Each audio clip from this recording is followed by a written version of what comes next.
چند پیش در صحیفه اینستاگرام یکی از دوستان در لندن نواری چایخانه ملی را دیدم و خواستم آنجا بروم. از آن نفر منزل این جای را گرفتم و از بس که امروز روزی استراحتی داشتم قریب 1 ساعت راه را طی کرده به منزل رسیدم. آریانا نام دارد این چایخانه. وقتی که وارد چایخانه شدم صدای موسیقی خوش و فارم و دلنشین به گوشم رسید. کارگر این مسکن با چهره گشاد و تبسم دلاویز مرا پیشواز گرفت. بعد نشستن چندی از نوشاکی و شیرینی را انتخاب کردم. پس از 3-4 دقیقه فرمایشی من آمد. چای را در چاینیک قدیمه دیده خیلی خوشحال شدم. در آمد گپ قریب 3 سال می شود که از چاینیک چای ننوشیده بودم.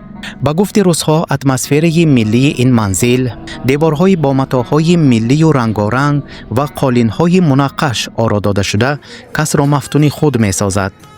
بعد نوشیدن چای از کارکن چایخانه اجازت پرسیده کمی نوار برداری کردم و لازم دانستم با شما عزیزان به هم بینم.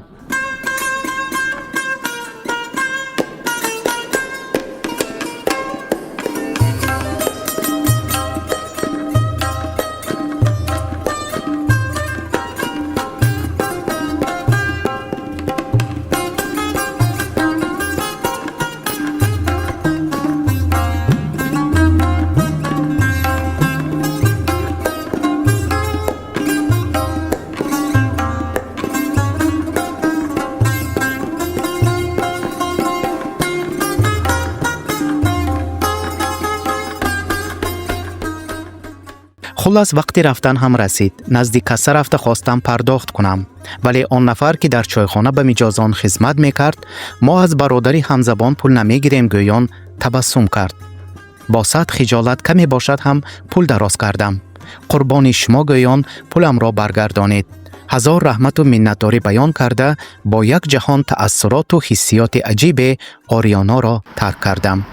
تشکر به راهبریت و آشپز و کارگران آریانا. زنده و سلامت و سربلند باشید همیشه.